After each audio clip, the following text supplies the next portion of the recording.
Welcome everyone to another live Q&A with hashtag AskJim, and we're up to episode 16, which is really, really cool. I didn't think I would last past episode 1, so we're here for episode 16, which is awesome. We've got a change of setting tonight, so maybe if we pan to Archie, the cameraman over there, and as you can see, we have our little crowd here. Studio audience. Studio audience, say something, Wade, make some noise. So we have our crowd there. So we have our crowd here tonight, so big thanks to Mike Davenport, our gun trainer of 10 years, who came up with that idea, and we thought, why not? Jim and I generally do it in a pretty sterile environment up in the office. We thought we'd mix it up tonight, so thanks to everyone for hanging around. And for those who don't know, we have training every 3 weeks. So prospective franchisees come into this lovely complex. They will then do 3 days of generic training, then go off and do divisional specific training. And eat far too much for the wrong kind of food. And there we go.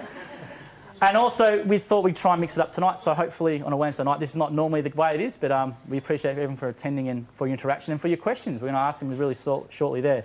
So if it's your first time watching the Q&A, we appreciate you tuning in. If you're a returning visitor, also welcome. And we cross-post. So if you don't know what cross-posting is, cross-posting means we're obviously in the Jim's Group feed, and we're going to around 20 other pages. Obviously cleaning, we're going to pool care, we're going to dog wash, we're going to diggers. So if you leave a comment on those other pages, due to the Facebook algorithm, we can't see your comment or question there. So head over to the Jim's Group Facebook page, leave your comment or question there, and we'll get to it. And we're not ignoring you, so any likes or comments and shares, we'll try and get to as much as we can. But thank you for tuning in. As always, follow Jim on social media. Jim has an Instagram account, at the Jim Penman, and also on Facebook and Twitter as well. And obviously, we have a special guest tonight. So I said he'd come at 7:30, but that's not enough time for this man. So Haydar Hussain, who is the founder of the Jim's Cleaning Group, which has around 820 plus franchisees. No, he wasn't the founder. Wasn't the founder, all right. Cleaning group. Of the group, he was the founder. Yeah, he came in as a franchise of Jim's Cleaning Group for some years. This guy came in and just sort of did a takeover. Yeah. A takeover. But he had the vision to make it. We're not finished yet. Yeah, not finished yet. So Haydar is on here tonight. So if you've got any questions specifically for Haydar as well, leave them into the comments on the Jim's Group feed. But welcome to Haydar, and we appreciate him doing this. I know it's not the easiest thing to do. So anyone from the crowd as well, same thing with that. On offer again is 2 signed books. We always give these away as a standard operation. So that's Jim's book there for Jim's favourite question or comment. So we obviously know that Jim likes something a bit out of the ordinary, science or history, so maybe go around that angle.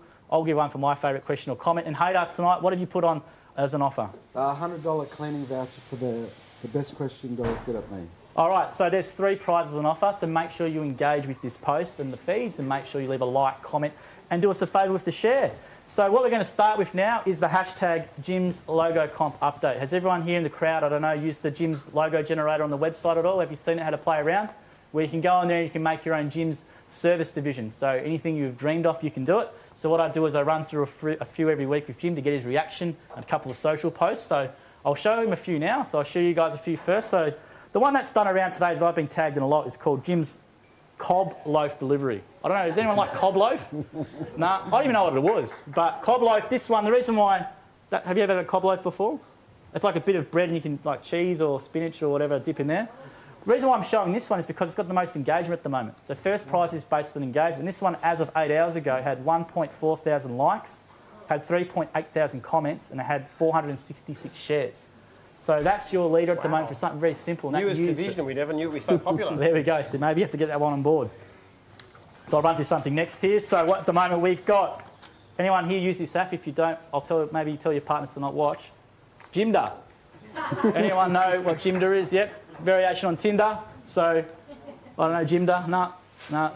How many likes on that? How many likes on Jimda? But this is specially created to us for today, so I literally got it. It's only got 3. Okay. But I'm definitely going to give it a like and maybe give it a whirl and see how we go. All right, so the next one we had was a very relevant one as someone who listens to the show, Jim's PhD. Does everyone in the crowd know that Jim has a PhD in history? That's why I ended up mowing lawns for a living. Exactly right, very useful. Very useful. Yeah, very useful. So that was a really good one, very relevant, I like that. Then Jim's products.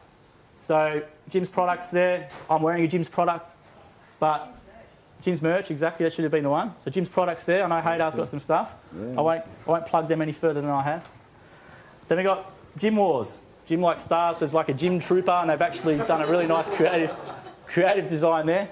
So that one there, Jim, you don't mind that one? I know you like your villain, so there's your little Jim Trooper there. It's not a bad one. It's a really good Photoshop design, and we appreciate that one. Now, going on to some social posts. So you said a Where's Jim book. So someone actually went and created that. So as you can see there, sort of the Where's Wally, the Where's Jim. So someone posted this one. It wasn't a bad one at all. They've got a lot of good likes. I don't know if you can find yourself there really quickly. Can you maybe find yourself? No, you're in the middle there. You're there tied up to the stake, actually, unfortunately. Charming. Yeah, charming one. All right, so the next song we have, and I just want to show a few things with socials. We had kids at a Year 12 athletics day up in New South Wales. The school went undisclosed for some reason, but they actually dressed up as Jim's Grip service divisions. So we have a Jim's painting and a Jim's dog wash. Year 12 kids who actually went there for their athletics day. And this one is in black and white, but I don't know how well you can see that, but that's a picture of like 8 or 12 young ladies up there dressed as all the different Jim's service divisions. So there's Jim's traffic control, there's Jim's cleaning, there's the mowing, all that sort of stuff. So if anyone does social stuff or anything for your school or anything like that, send it to us and we'll give you a shout out and a feature on our show. So enough of me talking and wasting everyone's time. Let's get into the meat of it and why we're here, which is the Q&A. So what we did tonight is we had Mike, our lovely trainer over there and host. Mike and Mike. Mike is not lovely. He's not lovely? In character, but not in appearance, I can assure you. He's almost as ugly as I am. That's saying a lot. Mike's a good-looking gentleman, don't worry. We'll have a shot of him later on. So what I'll run through is we've got 10 questions submitted by our prospective franchisees and our lovely future franchisees and maybe franchisors down here. So I'm going to read out your name and from your division, and if you can remember what your question is, we'll get the camera to pan to you, and Mike with the mic will come out and he will ask you. So I'm going to start off with one that was asked at training today, and they said save it for the live Q&A. So this is from Kenny from Roller Doors, Jim's Roller Doors. Hi, James. It's great to meet you today, and you are a great guy. I got a question, okay? As we know, the economy is in a downturn around the world, and Australia, we cannot deny this is going to happen maybe another 5 years or even 10 years. People talk about this. So my question is, how do you plan to spend money to help franchisees? First of all, if the economy goes into a downturn, we're going to be saying, yes, wonderful. Because our problem right now is that we've got so much work, we haven't got enough franchisees. Like 1 in 4 leads unserviced last year. So when the economy goes down, we get more franchise inquiries and we actually grow faster. So that's the start. But in terms of the long term, the real way to improve, to get more leads is not by spending more money advertising, it's by giving better service. And we're doing a whole lot of things right now today to improve the service, to drive the service levels of the franchisees up higher. Because every time that a franchisee gives great service, that's something positive for us. But if somebody gives bad service, that's a big negative. And our aim over the next 12 months is to cut our complaints to 50% of what they are now. And they're already more than 99% down from what they used to be pre-franchise days. So that's my answer. Not more money on advertising, but more resources, more IT to give better service to our customers. Thanks for that, Kenny. What about you, Hayder? Let's throw you maybe. What about one from your position, your view? I really support what you're saying there because it's all about customer service. That's the key. That's our difference. We just got to keep working on making improvements in that area, which we are, which the employment of the new complaints department. Can I add more? Sorry. You just mentioned about IT thing, right? Today, right, we know that IT is changing the world. It's a reality and it's a fact. So you just mentioned about IT things. Can you just give me a little bit more detail on you're going to support IT things? Let me give you an example of something Yeah. we're just discussing this week, but we probably will do. In fact, even most of the people don't know. We're actually having a program written that will define what a complaint is, what it's about. You know, failure to contact the client, failure to turn up, not polite, failure to give a quote, poor quality work. Okay, so you define it. And what we're looking at doing is whenever a franchisee gets a complaint on a particular area, we actually send them a link and they have to download a video about that particular issue, answer a few questions to prove they've answered it, and then give a reason as to why they got it. If they don't do that within 24 hours, then we could cut them off for work. That's just basically an example of the kind of thing we could do, all done automatically by IT, by giving constant feedback, more and more training to our franchisees to do it better. and they're just taking a tougher and tougher line. We've knocked back, our complaint rate has been going down regularly. Like surveys is a good example. Since we've been doing surveys, our complaint rate has actually dropped dramatically because it puts more and more pressure. We're actually starting a process where we're going to be giving priority to franchisees who've got good customer service, which is most, I might say, over those who give poor. So there's all the more reasons why we're going to get to franchisees to lift what they do. And if they can't follow our levels of service, then they need to move on. But basically, we want to try and train them to give good service, because we also know that franchisees who give great service are far more likely to succeed, more likely to stay with us, more likely to report good income. Thank you. It's an awesome question, Kenny. Thanks for that. I just want to interrupt everyone. We've cracked 100 viewers for once. Normally we've been hovering around 50 to 70. I think it's because of Haydar. We've cracked 100, so I think we're up to around 115. So thank you to everyone. We appreciate the support as well. Mind you, half of the extra, his family, Yes. his kids are all... Exactly right. So I need to thank my father for sharing it 19 times. Yeah, your father tunes in every week, yeah. So we appreciate everyone tuning in on the live feed. We're seeing your comments here. Welcome to Scott, Sam, David, Jim's Meanings, back love Jim's Meaning, Jake Brown, Jim's Mowing Bay of Hawks, you. Now, you's asked a question for you, Haydar. Okay. Hashtag Ask Haydar now. He's changed the hashtag to. What car is more fun to drive, your old one or the new one? Can I ask, who asked the question? Probably okay. wants to remain anonymous. Fair enough. Yeah. I would say my new car, Which is what? Jaguar F-Type. So it's completely the opposite of what you consider a good car. It's a V8 supercharged, petrol guzzling Jaguar. What are they worth? I want to ask that. 300,000. 300,000. All right. You Okay. can get 3 Teslas, Jim. I know you're saying a Tesla, but you can get 3 Teslas.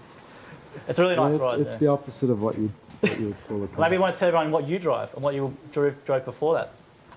Well, I drive something like a 10-year-old Mitsubishi Yeah. Outlander, which is probably worth about 1% of what his car's worth. If that. And what did you have before that? Lotus Evora, Yeah. which was a pretty good car too. And what about you, Jim? What did you have before that one? You had a famous car. Very battered Volvo, one of the old Volvo, which probably worth about $500. I know that when one of the staff members started, they wanted a work car, and he actually gave him the old Volvo. Oh, and he wow. kept complaining it conking out in the street all the time. So it was quite funny. But he's got a new one now. So thanks for that question, Kenny. That was really good and really well thought out. We appreciate Thank it. you. So everyone who's tuning in now, up to 125 viewers, which is great. Let us know you're here with the like, comment or share. We'll try and get to as many people. We do appreciate you taking the time I must to tune say, in. I mean, I don't share your taste in cars, but I think it's great that you can afford it. Because Thank when you. Haydar came to us, how many years ago was that? 18 years ago. 18 years ago, he was pushing a mop around the floor cleaning. That is so And true. he came to us, put $25,000 down to buy a regional franchise. He's now got like 800 franchisees, and he's probably richer than I am. I don't know about that. You've got big plans, but I know, It's not about money. It's not about It's money. not about money. I know you've got big plans. So you're at 820 franchisees, and your goal is probably to get to the 1,000 mark, hopefully, really soon. Yeah, we're actually on target to maybe reach 1,000 this year. Really? Yeah, there's a few little hiccups that we've got to overcome, Yeah. but there's no reason why we can't. Awesome. If not this year or early next year. Look forward for to sure. it. So I'll go to another viewer question. So thanks for submitting this. So where's Susie from Dogwash? Susie from Dogwash. Let's pan to Susie. Mike, over you go. Hi, Jim. Just want to know what motivates you every day to get up. Oh, I have a really, really, really fun job.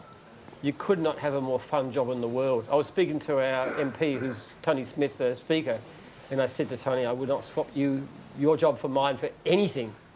So it's very entertaining. And look, I have a sense of purpose. You've got to have a sense of mission in your life. And my mission is to make my franchisees successful. And my mission is also to have the resources to fund my research project, which I think has a lot of potential to cure mental illness and those kinds of problems. So you've got to live for a reason. And I have very good reasons to live. What about you, Haydar? What's your motivation? Well, my motivation changes regularly, and as it changes, I change the way I do things. So, predominantly, it's my family, I would say. Yeah. Pretty much like Jim, I'm a family man. Try and make my day-to-day living better, so we can all live better as a family. That's the main reason. Which I'm sure a lot of people can relate to in the audience, which would be the same thing. So I'll read to one of the questions here. Thanks for that question. One of the questions viewers left here is Sharon De Leon's gone, hi Jim, as we are well aware, the franchisee surveys are currently well underway. And it got me thinking, if there was a way as franchisees and franchisors, could we give feedback on the national team?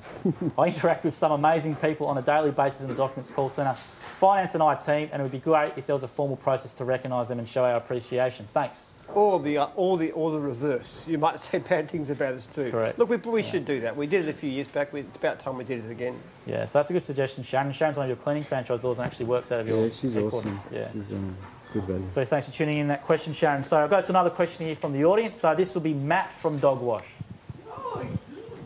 A few Dog Wash. Jim, my question's a little bit more light-hearted than the other ones so far. I just want to know if you still mow your own lawns. At my farm, I do. I've got a AEG battery-powered mower, and I do. I mow my own lawns and I dig my own gardens. And I love it. I love being physically active. People often say, you know, what division should I join?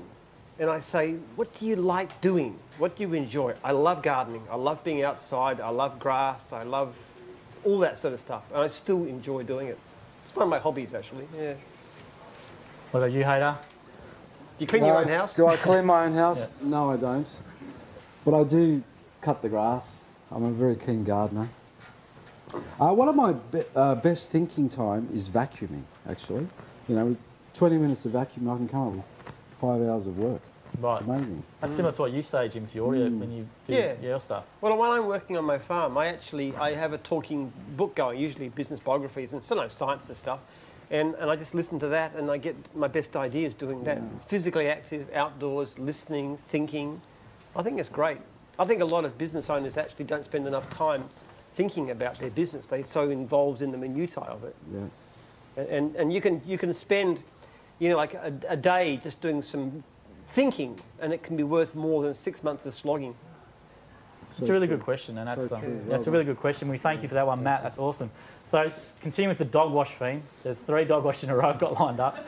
So Sharon from Jim's Dog Wash, got a question.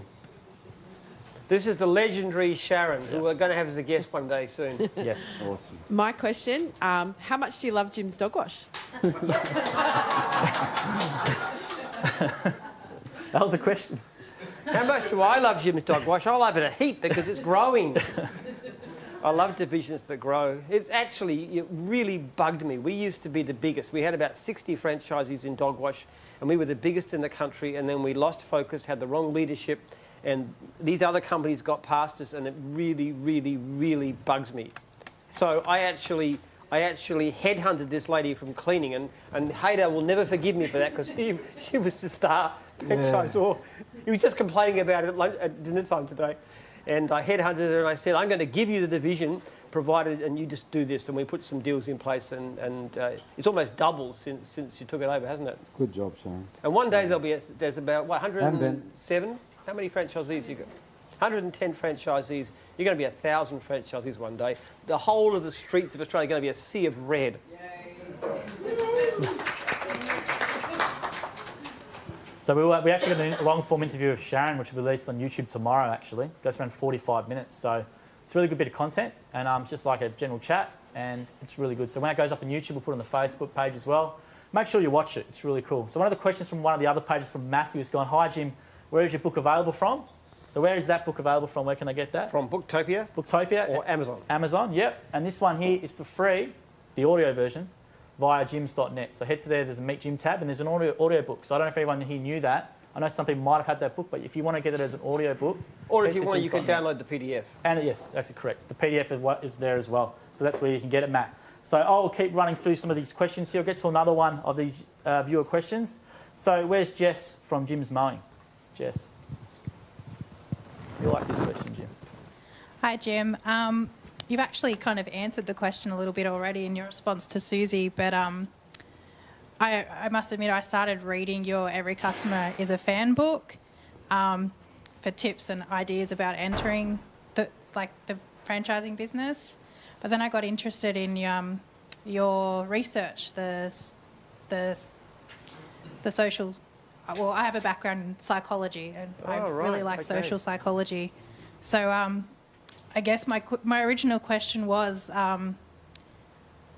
your mission for starting the mowing, which was to work towards opening a research centre or institute if that's still your Yes. driving force?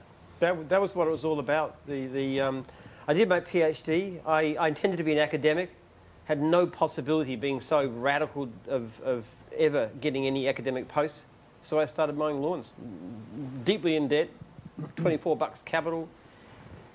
And one day I'm going to fund my research institute somehow, which seemed very improbable at the time, but I have actually, and we're just looking for a full-time research head now. It's been going for about 10 years, and we've got some really exciting findings. Awesome. We've identified some pheromones that really we think is going to have a dramatic effect on certain forms of mental illness and drug addiction and so forth. Wow. It's a great question, and thank you for that one. So I'll jump to another one from the audience here. So Paul from Pressure Cleaning. Where's Paul? Paul, away you go, mate. My question comes off the back of Susie's, is what stops you from retiring? I love what I do. Why would I retire? It's just like saying, well, what stops you from committing suicide? I have the greatest life in the world. There could not be a happier man on earth than me, a more fortunate man. I've got an incredible, exciting business to run. I've got my research institute. I've got a sense of meaning, of purpose. I've got a great family life. I've got a wonderful wife and great kids. And I just have a great church. I have an amazingly great life. I love what I do. The biggest trouble is my family complains I don't want to take time off. I don't want to travel. I just love the business. I love working. I love what I do. What about you, Hader? Very similar, except the travel part. I love travelling, but unfortunately it's always to the same place. Do you want me to tell a full story? Cyprus. I do. I go to Cyprus, which is where I was born, and I go to a little house that we have. On the beach? On the beach. A stone's throw away from the beach. And that house that I bought is actually from the great success that Sharon helped us with. So we call it the Connell House. Thanks, Sharon. So I'm actually going there on Sunday, and I should be there for 42 days this time. Yeah. I'm looking forward to it. It's a great one. So we've got around 150 viewers watching now live, which is great. 150? So, yeah, 150 My eyes goodness, on I think he's a better drawer than me. You should sack me and put him Exactly on. right. I know. I might have to do that. So, thank you everyone tuning in. That's like double the best we've had in the past. It is. It is. That makes me feel pretty small, you know. This guy's a bigger drawer than I am. So, anyone who's watching, just leave a like, comment, or question. We'll try and get to them. Just chuck them in there. We've got heaps to get through, and we'll try and get to as much as we can. So I'll go to another one from the audience here. I'll just run to this one here. Where is it? Sorry, I'm just pulling my papers here. Okay, Matt. Where's Matt from Rolladors? Matt. Good evening. Jim, just a pretty direct question. Wondering why you went with Jim's group instead of Dave's group.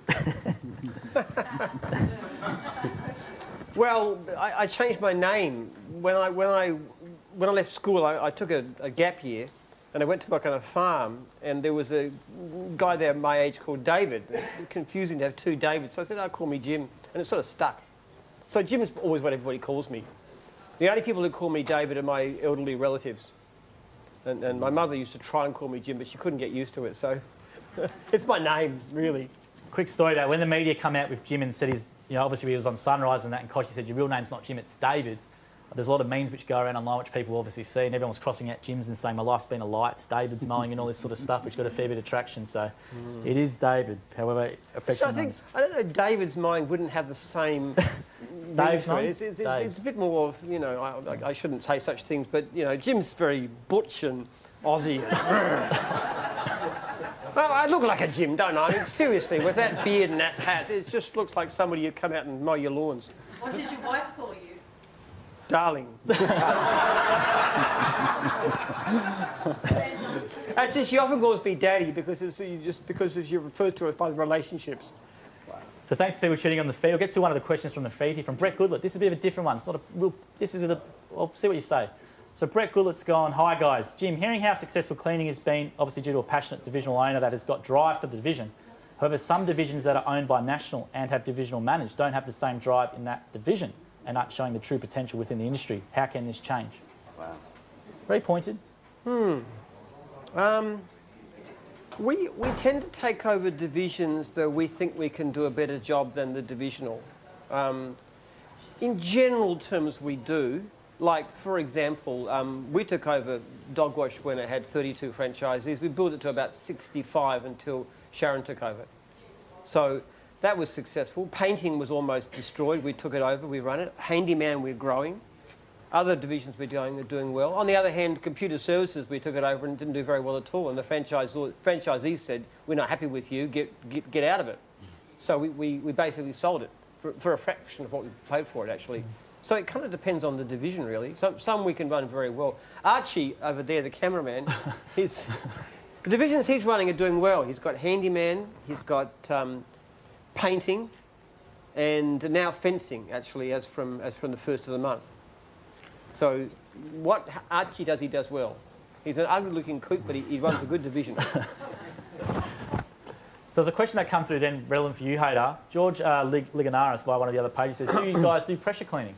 We do. Yep. Part of our window and pressure division. Yep. And I think there's someone in the audience today. We coming do. on board. We definitely do. Yeah. So what made you, when you say the group, obviously you had Jim's Clean, but what made you then decide to branch out and go into those other sort of... Very good question. Yeah. Initially, we were just Jim's Cleaning, and one Jim's Cleaner could actually do any type of cleaning. They could carpet cleaning, window cleaning. So it was pretty much, what do they call it? Jack of all trades, master of none. Yeah. So we just realised that if we separated them and specialise in the service that we do, you get a better job, quicker job. Quicker job means you can charge better or charge less, which the customer will be happy with. And that was the inspiration to separate them. And it's worked. You know, I think our carpet cleaning division has got to be one of the biggest in the country. Window cleaning is growing. Our car cleaning division, the largest in the country. Largest in the country, I think it doesn't right? have to be. Yeah. I don't know exactly, but Well, car cleaning is a good one because that's a good one for people who are interested in cars. Yes. Obviously, turn that passion into something they like to do. What's the biggest cleaning franchise in the country? I think it's us. You think it's you? I think We did a bit of research for the interview with this Hayder, and I couldn't. In Australia, definitely it's Jim's Cleaning. Yes. There are ones like Busy Bees I've heard about, but Busy Bees is a worldwide company. Johnny King is worldwide too. Yeah. They'd probably have more overall, wouldn't they? But not in Australia. To be honest, it's not. I run with one of the world's largest. not what I meant. That's they're in that category. One of the world's largest they are. Thank you. Yeah, you got to put the world in there. So some of these questions on the live feed are coming through. 135 people still watching. We thank you for tuning in. Leave a comment, question or like. Kim, Dave, Peter and Belinda, hello to you guys and thanks for leaving a comment. So on this feed here, I'll go down here and there's a question from Colin Harper. This is a relevant one for both of you guys. When a franchisee is sick or wanting to have time away for an extended time, example 10 days or more, is there a relief model, particularly regional, for the major divisions, e.g. suitability, qualified pool of staff that can help and assist them on a needs basis? So this is relevant to everyone here as well. If they have an injury, break a leg or something off for 3 months, what can be put in place for them? Well, at the moment, they can call up on their local fellow franchisees and share the work. It could be managed by the local franchisor, but there really is no system, and it's actually a very good question. Yeah. It's something that we should be looking at. I don't think we have a problem though. I've never seen divisions falling. They tend to look after each other, even if they don't, for the sake of the money. They just do it because they want to help each other out, and they know somebody else may need it. Yeah. Trouble is, you get people who are not franchisees, and they don't necessarily have the same standards, and they might pinch the work or the goodwill, which franchisees wouldn't do to themselves. I don't know. There's a good option. Has it been a problem? No, it hasn't been. Yeah, you're right. I've never heard of anybody's business falling apart because they were sick or broke a leg. Every case I've ever heard of, the other guys just stepped in, looked after them, caretake the clients, and then until you can come back in. Yeah, It's a really good question from Colin. Actually, Colin he's not a franchisee, but he won one of the books previously, so really good question, Colin. That's really well thought out. I know he's thought about it, so make the jump, Colin. Come, join. So Rebecca Brooks here on the live feed's gone. Is there anything new businesses for Jim's company coming soon? So I guess what are some new services that have gone live? I know mobile mechanics is one. That's for your question, David. What else is there on the horizon? Well, Home Fresh is just... Home Fresh? It's just launched. Maybe tell people about Home Fresh then a little bit. That's home delivery of fruit and vegetables, and they're also looking at dairy as well. So that just signed last week, so that's coming soon. Yeah, one of these days soon we're going to have a basket there. They promised to give us, so we can give that away as a prize. Yes, they're really nice guys, those two. Yeah. We've got personal training who's launched, mobile mechanics. I'm trying to think what are some new ones. Well, batteries is fairly new. Batteries is fairly new, yep. Yeah. So we've got those ones there, Rebecca, and thanks for tuning in the question. Kenny Harris, this one's gone, hi Jim, the pillows at the Comment Centre are so good. Where do you get them from? Maybe if there's some staff around, we can ask them. I guess, sure. Probably from China, actually. because the people tried to get the mattress. We had comments about the mattress. Like, where do you get those mattresses from? And it's a special order that Lee goes to China and she checks them out herself. And she bounces on them and gets great mattresses. But and this is Jim's wife, so Lee's Jim's wife. My wife, yeah. But you can't get them here. Yeah. So those rooms that people are watching who don't know, there's around 100 rooms here, isn't there? 100 rooms, it's a massive grounds. We've got a video coming out soon which will show you this as well. But that's a really cool one. So I'm going to get back to some of these questions here and we'll finish off these audience questions. So thanks for submitting these. Rachel from Jim's Dog Wash with a question. Hi Jim, why do you have a fear of flying and where does it come from? It was more of a historical thing, really. I just like planes. See, one of my problems was this, that in the early days I had this obsession with making my research work, and I knew that if I died, that would be the end of it. That was my major issue. So I just hated flying. I think lately I don't have the same fear, because my son, my second oldest son, Andrew, is actually completing a honours degree in neuroscience. And he believes in this whole thing, and he's going to head the research. So it's not such a danger now. I just hate the thought of my life work going to nothing if I'd have got killed at that. That was the main reason.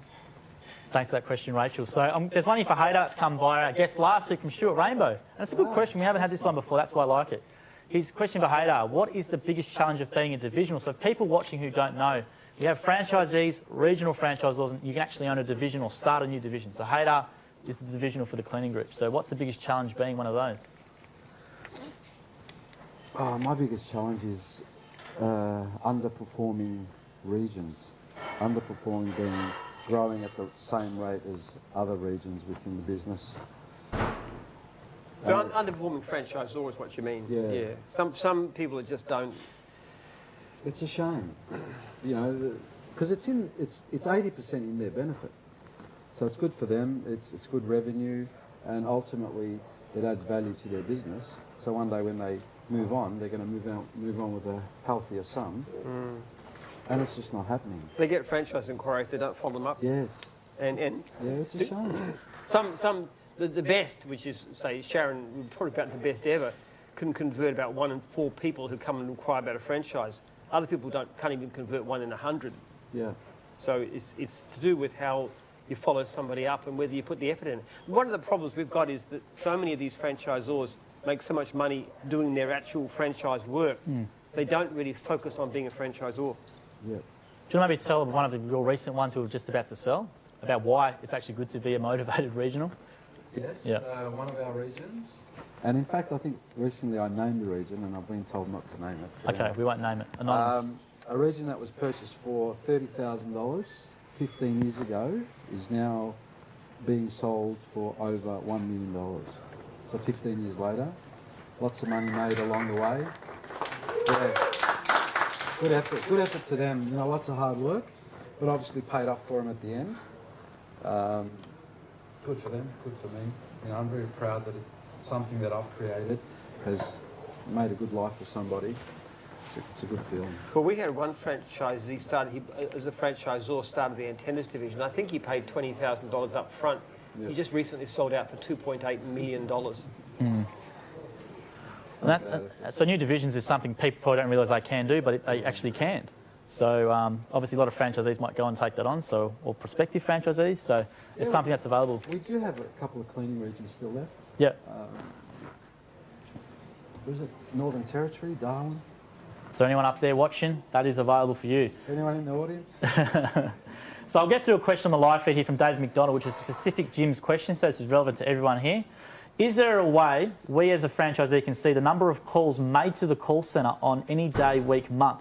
Maybe add on Jim's Online. When we are quiet, it may be good to see how the call centre is going and whether it is just us or just quiet in general. Also, as a franchisee, I always get called Jim, just as a comment, which you might all come across when you're a franchisee. Very common. Yeah.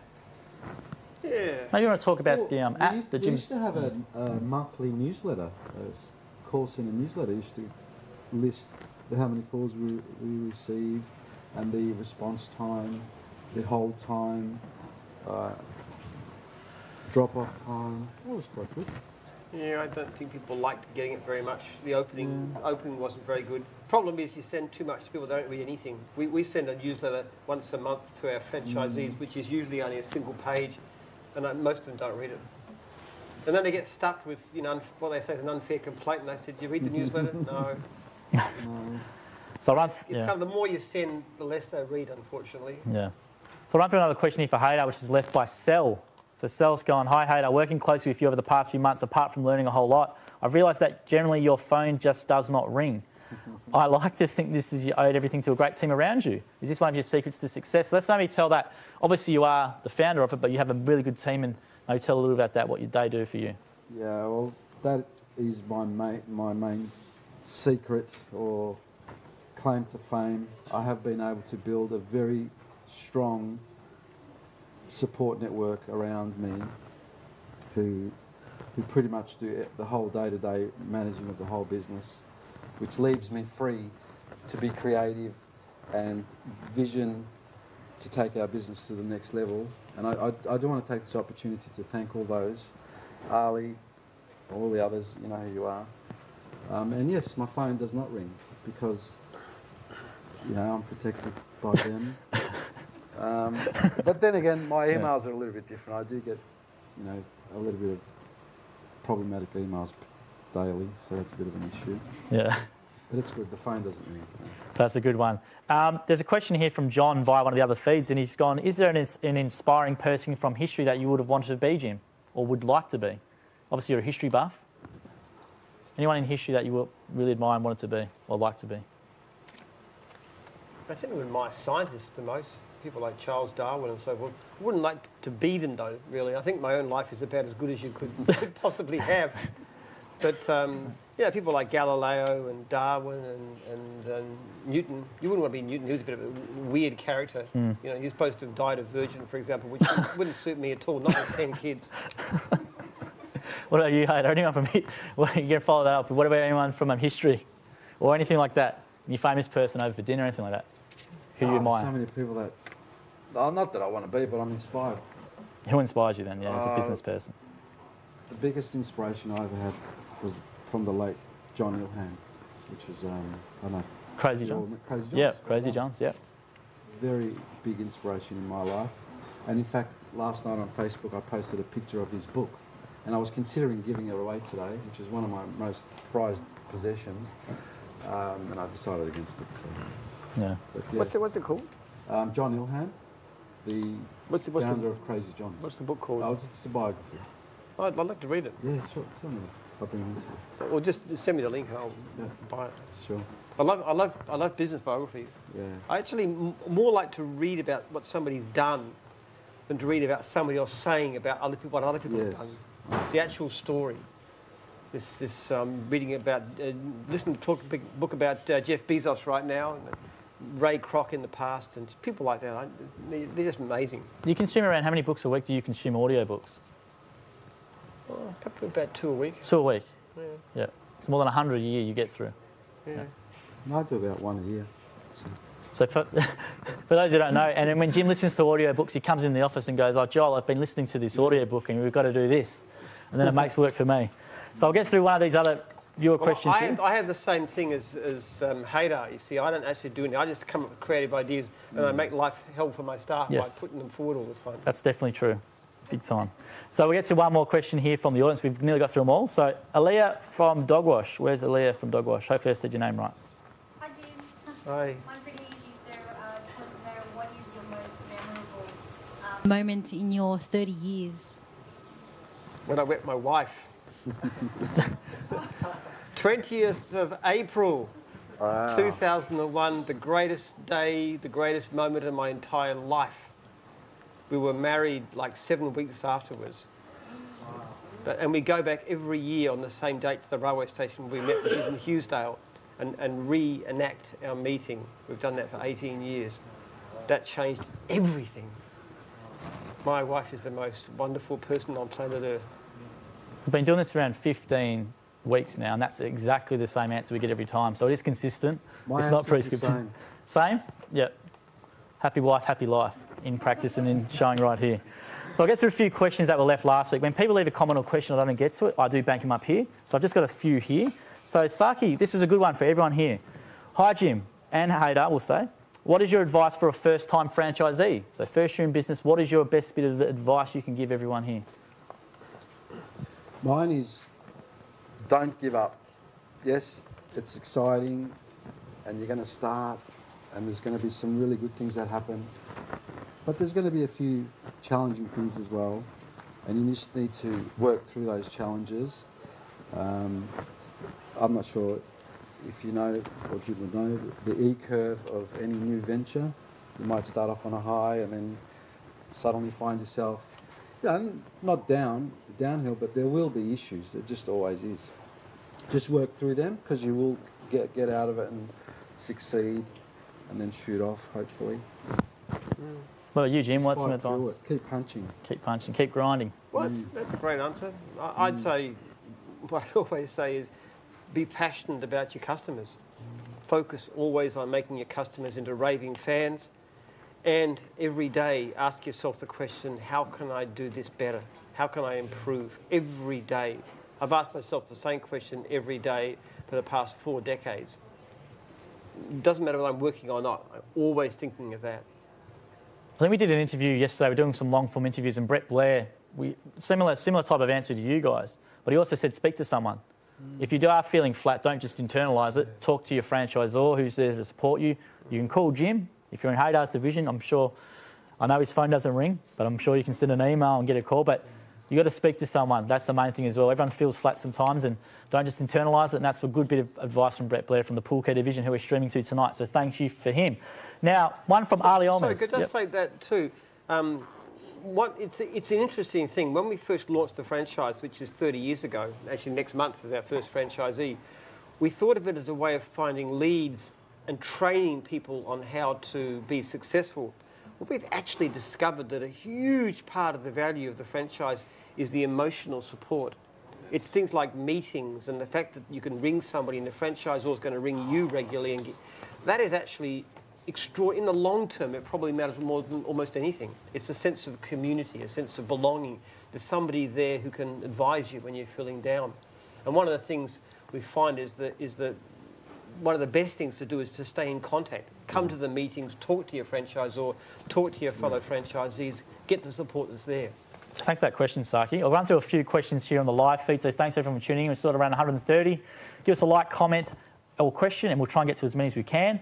So Brett's gone here with another follow-up question. This is a good one. Are the divisions run by National currently for sale? It's the ones we own. Are they currently for sale? I'm specifically talking about termite and pest control. Also, how do you find out if regions are for sale, or are they offered to select people only? We would sell a division if we thought that we had someone who could run it better than we did. Sharon's a perfect example. An absolute star, basically headhunted and stolen away from cleaning because we knew she'd be brilliant at it.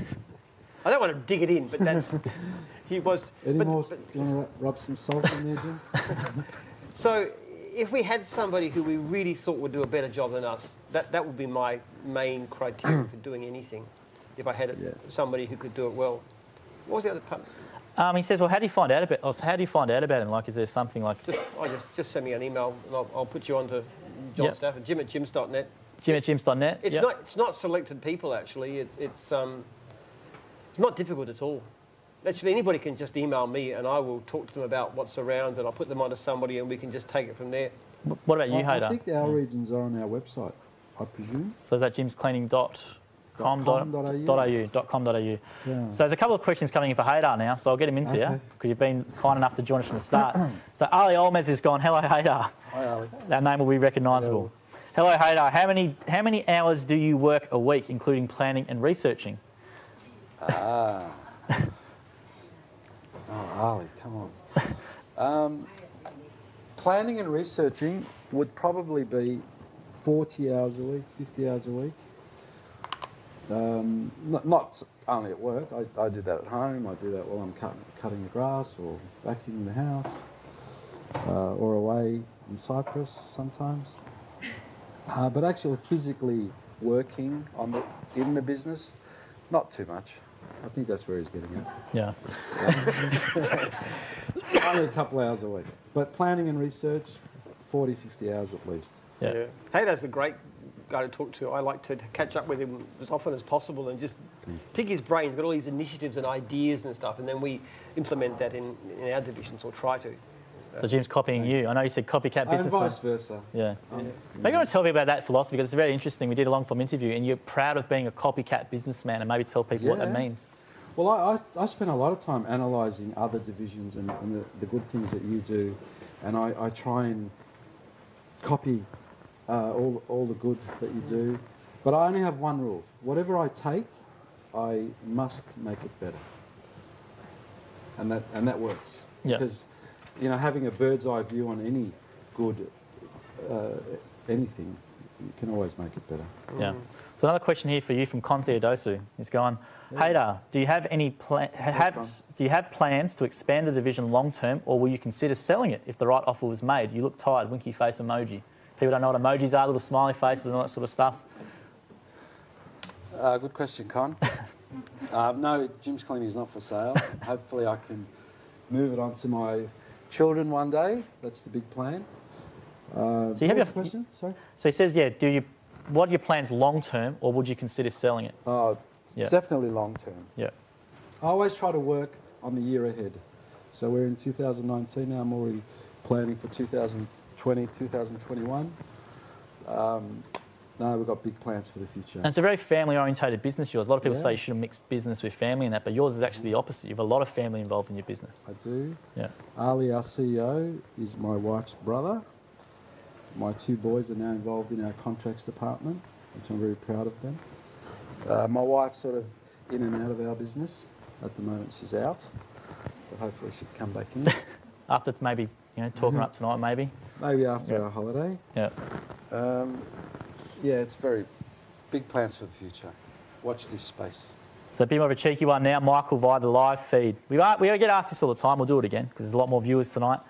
Hi, Jim. Can you please grow your beard back, please? The world needs more beards. So when you attempt to grow a beard back, Jim, what does it look like? Can you do it? It'd be just about white by now. No, thank you. I look too old. It's actually quite striking. If you see a picture of me towards the end of before I shaved my beard off, and just afterwards, I looked like I got about 15 years younger. If you head to Jim's Instagram at @Jim Penman, you can see what he looked like back in the day. We found those old magazines. I don't know if everyone's seen it, but Jim back in the day, that traditional iconic image is literally there in some magazines. You can see my beard starting to go grey. It actually went grey before my hair did. Now, why did you shave it off again? Because I was single. I wanted to find a wife. Now it's the opposite. You have to grow a beard to be a hipster now these days. You have a beard, it's actually a good thing. Back then, yeah. So if you live in Brunswick, Fitzroy, having a beard. I don't know. I suppose Leah'd still love me no matter what I looked like, but still. There we go. Double brownie points. So I'll get to some more questions here. One that was left last week was from Sandeep, and this is a good one for both of you. Just how do you stay focused on your goals? Obviously, motivation's a big thing. You might go up and down. How do you just stay focused driving towards it? Well, you've got to find a reason, and I think I said it before. My reasons change all the time, and the reason gives me the focus. Focus gives me the drive. It all goes hand in hand, but the most important thing is reason. Why are you doing it? Why do you get up? There must be a reason.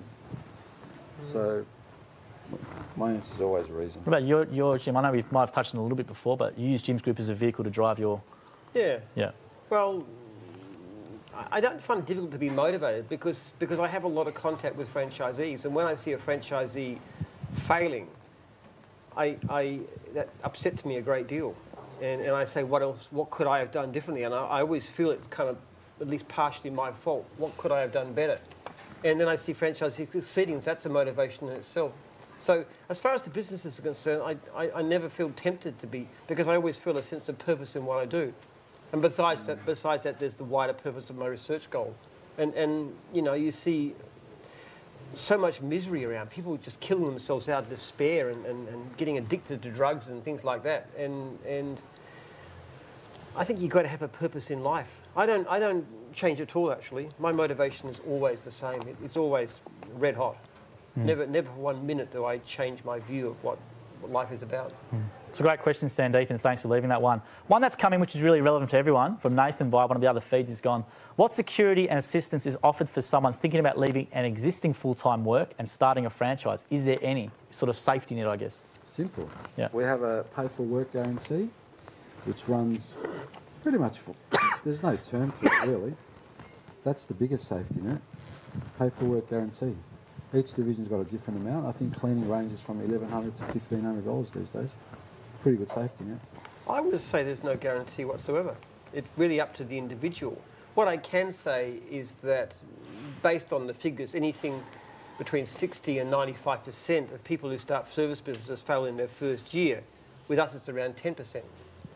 And of those who fail, and obviously some of those who leave are not failing, they're just deciding to go into something else. Of those who fail, there's overwhelmingly some reason, like the fact that they're not giving good service, or they're just not following advice, or they don't talk to their franchisor, they don't come to meetings, or they don't do the things we teach them again and again to do.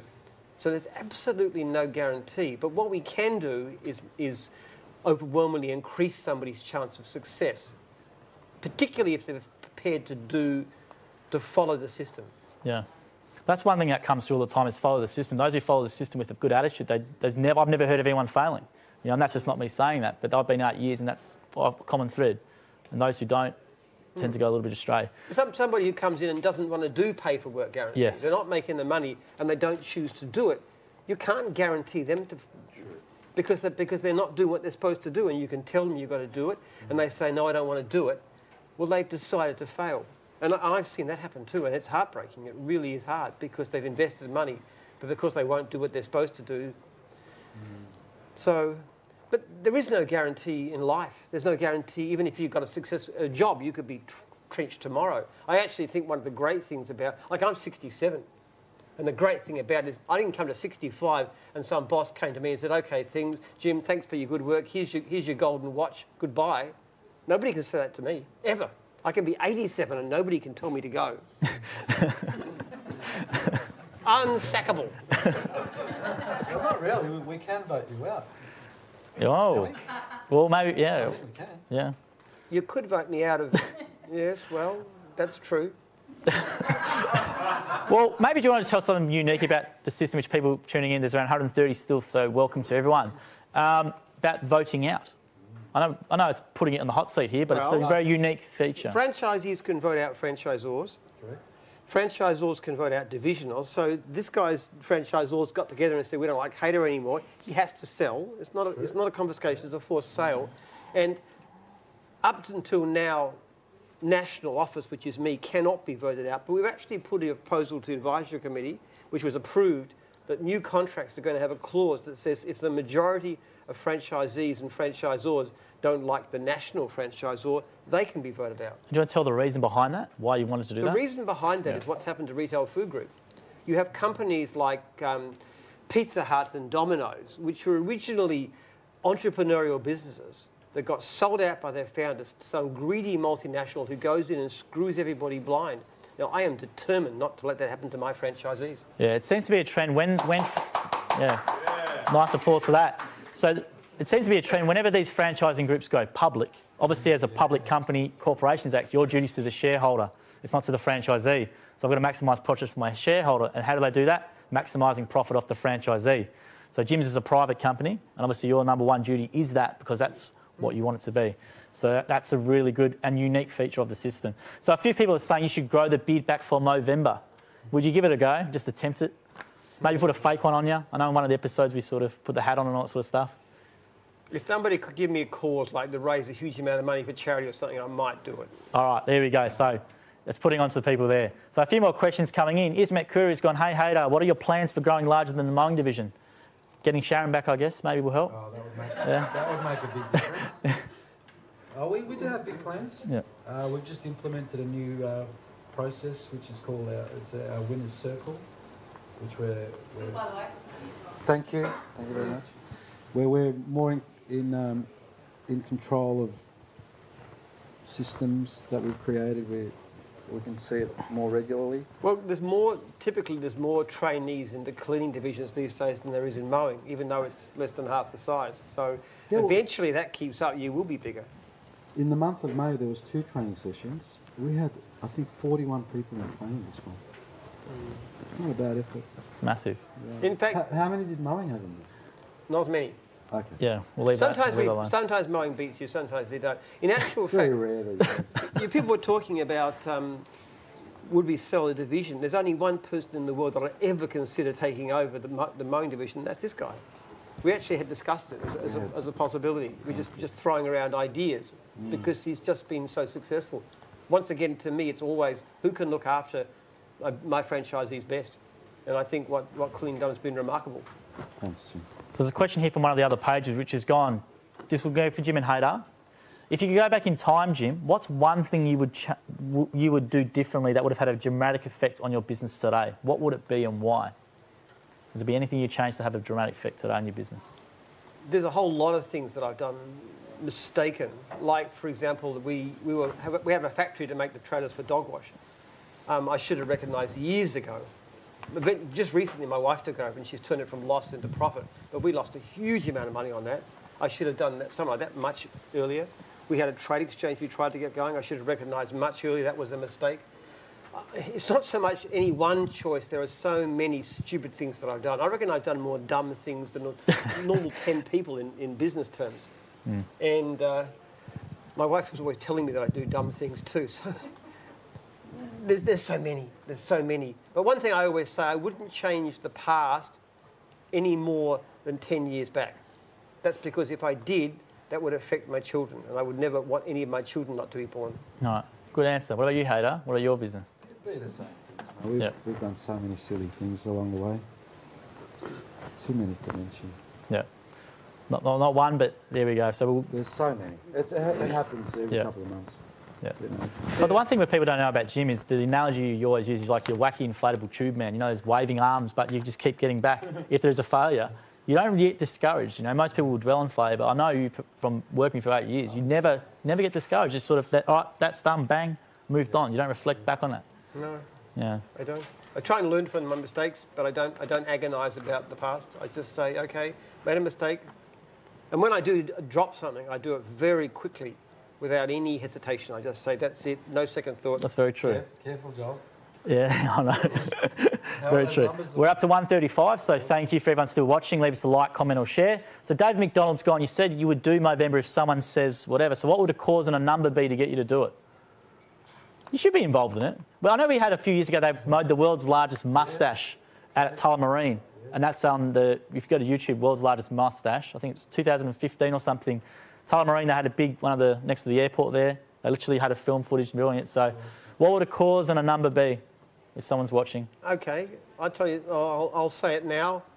If people we commit to raise $100,000 for helping people with mental health problems, like Beyond Blue, okay, I'd grow a beard. So Beyond Blue, 100K. We'll chop this up and we'll push it out there. What? Yeah. What's up there? Wants to say something. Yeah, go Rachel. Let's go to Rachel. What does Rachel want to say? Mike D on the mic. Let's go for it. It's yours, Rachel. I actually wanted Haydar to say it, but I'm actually walking 24 hours on a treadmill on Friday, from 3 p.m. Friday to 3 p.m. Saturday, to raise funds for the Are You OK Foundation. So 24 hours on a treadmill. it won't be easy, but it's for a really good cause, and it's for the mental health. And ask a family member, or ask a friend, are you okay? So where can people find this cause you're doing and donate? Is there a link or something they can visit, or? Can I post a link to the... Yeah, you can post a link in here if you want. We'll post it on the Jim's Group page as well. I'll post a link to the Jim's Group page, and yeah, please donate. I'll be walking 24 hours, so please help me. Good I'll effort, need Rachel. it. All right, thanks. So we'll post a link to the Facebook page with that, and you can donate to Rachel. And Jim's named his figure Beyond Blue, and why not? It's synonymous with beards, mustaches, so if anyone's watching, reach out. We'll cut that up and try and push it out. So I've got a question from last week, and then I want to go into a bit more lighter stuff after this as well. So we'll get into that. So Matt Milne went, hi Jim and Joel, and we'll go, Haydar. What have you learnt from what have you learnt from connecting with people through hashtag Ask Jim? So I guess from these live Q&As. What have you learnt from doing it? I think people have a weird fascination with a not very interesting person, if you ask me. My original impression was that we wouldn't get it going for more than half an hour. and the people get sick of it very quickly. So I'm amazed that we still keep on getting people tuning into these things. Yeah, it was very hard to convince. Not hard, but Jim's really good. He'll give stuff a go. And when I originally did this, we just literally, if you go back to the really first one, it's literally me sitting in front of my computer with a webcam and Jim just there going, where do I look, what do I do, all this sort of stuff. And I didn't know how it would go. Obviously, being a company, people tend to be a bit more negative when they get on posts and that rather than positive, but they were more positive. And I think the question we get all the time, is there a gym? Does Jim exist? All this sort of stuff. So as you can see, yes, there is a gym. He is real. To disappoint everyone, he looks a bit different to the stuff. We have done some stuff with it, but it's been good. The reason why I like it is because we're trying to humanise the brand and show, yes, it's not just a corporate entity, there's a real person behind it. And his passion and his morals and his business stuff reflects through to everyone as a franchisee. So when customers do use a Jim's franchisee, they actually know who's behind it. And why I like Jim's involvement with this is, I'm not having a shot at these two people, but if you will notice Mark Bouris, I don't know if people know Mark Bouris from The Apprentice, and he did Wizard Home Loans and that, and Janine Ellis as well. They're tending to be more about their personal brand and moving away from what they established as franchises. You don't really see them saying with their connection. With Jim, I want to have Jim there, and the groups that have Jim and Jim's there and always be synonymous with each other. Not about his personal brand, even though it does get him out there. The idea is to get all this stuff that I hear this every day, what we're talking about now, and just to capture it and have a live format. And we hope that people get some good business advice out of it. It's not just about franchising, it could be about life, it could be about anything in business. And we hope that this creates a long legacy of great value-based business content that people can come back and refer to for years. So we've got around 15 hours of these, which will be up as a podcast very soon, which I'll probably put on the Facebook and stuff next week, hopefully when it's on the iTunes store. But Jim's been great allowing me to do this. I seriously thought I was going to get maybe fired after the first one. I really did. I had no idea how it would go. I didn't know anyone would be interested. And as Jim keeps going, are people still interested? Is it too much doing it every week? For some reason, I would be the same, maybe do it every month, but the numbers are still there. And obviously with people coming tonight, with the prospective franchisees, we appreciate you hanging around and your interaction. It's been really good. Don't listen to this guy. He was never in the slightest risk of being fired. He's been brilliant. We actually got a round of applause in our divisional meeting, which is unprecedented. Yeah. They love what we're doing here. It's very, very good for the brand. Social media is completely beyond me. I've never even used Instagram. He handles it all. Oh yeah, it's quite funny when we get DMs from people and they think it's actually Jim replying to them in like 5 seconds and stuff. And they, I love how I have a bit of fun with it. It's obviously very professional, but it's always, hi Jim, and you're an inspiration, mate. You're a bloody legend. You give them a thumbs up and they post it on their story and it makes their day. So it is Jim. Just keep that under wraps. But what happens is I take a lot of the social stuff from Jim and I'll feed through comments and Instagrams and stuff like that to Jim. Give him a big head, Well done, Jim. You're an icon. You're a legend. This and that. Keep doing your thing, etc. So it's been great from that to show people there is a brand. Now, I've got you to watch some funny clips during the week because I don't know if people have watched them. People know, but Jim, in terms of his favourite stuff, he likes villains. Does anyone know that he likes villains and maybe what his favourite villain? Has anyone seen the promo videos? Maybe can anyone guess what his favourite villain is or his favourite character? Anyone know? Anyone have a wild guess? Maybe Jim sort of looks like someone as well. Anyone guess? Yeah? It's pretty excellent when you think about it. Monty Burns. Monty Burns. So I had Jim loves Monty Burns. So when we do these promos, we have Jim and Mr. Burns clips and we cut them in. So I had you to YouTube some Mr. Burns material during the week. Did you see anything new or can you tell of any more favourite accounts of Monty Burns? Oh, there's so many classic stories of Monty Burns. Like the time he gets into recycling, and which with Lisa Simpson's help, but then he uses these plastic things to drain the sea of all the wildlife and the fish and the dolphins and everything like that, and puts them into a slurry. Lisa's little slurry or something, the whales and that, yeah. Well, the one I love too is the time where he actually puts a sunshade over the whole town of Springfield, so they'll have to buy more electricity from the nuclear power plant. I think this guy's just fiendishly wonderful. What are some other ones? You do name a couple of other ones, so what other ones are there that you like? The one where they cut the health plan, I love that one too. Cut the health plan? They cut the health plan, and they saw Lisa Simpson has this incredibly horrible looking braces for her teeth that make it look like a gigantic monster. It was. So you fit in well with the Republicans in America then, cutting the health plan? Yes, actually, I love their views of the political parties in America too. Like you have the Republicans and there's this winding road up to this castle Gothic castle with bats flying around and all these evil people sort of hatching plots. And then, but the Democratic Party is all these people lisping in the kitchen. It's funny. But you are a big Simpsons fan. Oh, I love Simpsons. Yeah. Obviously, the Hank Scorpio episode as well. You love the Bond one they do. They do a Bond take on that. Yeah. You do love it. The villains are more fun. I used to do improv when I was younger. You used to do improv? Yeah, improv. This is new. I never knew this. So we've done 15 of these. Go. Please continue. Well, when I first became a Christian, we used to go up to Belgrave Heights, and then you'd entertain the kids during the convention there. And so you had a basic story outline, but we'd all just write the story as we went, and then we'd act it, making up the dialogue on the stage, which is the biggest fun you could possibly imagine. But I always made myself the villain. I did this for 2 years, and it was the greatest thing. In fact, the second time I was supposed to be this reporter, and reporting on the life of Jesus, and the kids weren't very interactive, so we just rewrote it, and I turned myself into the villain. And so there's all this feuding TV stations and stuff. And it's so funny, you see, because you have, like, I'm doing something bad to some guy who's there's some hero, and I'm creeping up on him, and I'm telling the kids shh like this, and he's saying something like, "On the kids, if you see the bad guy, you just let me know." And it's yelling and screaming, and he's there. It's where? He doesn't understand. So you get the kids absolutely hysterical. So you play to the audience. That is so much fun. I love being the villain. Actually, you know what? You want me to do a villain's laugh? Oh, we'll go for it. We'll cut up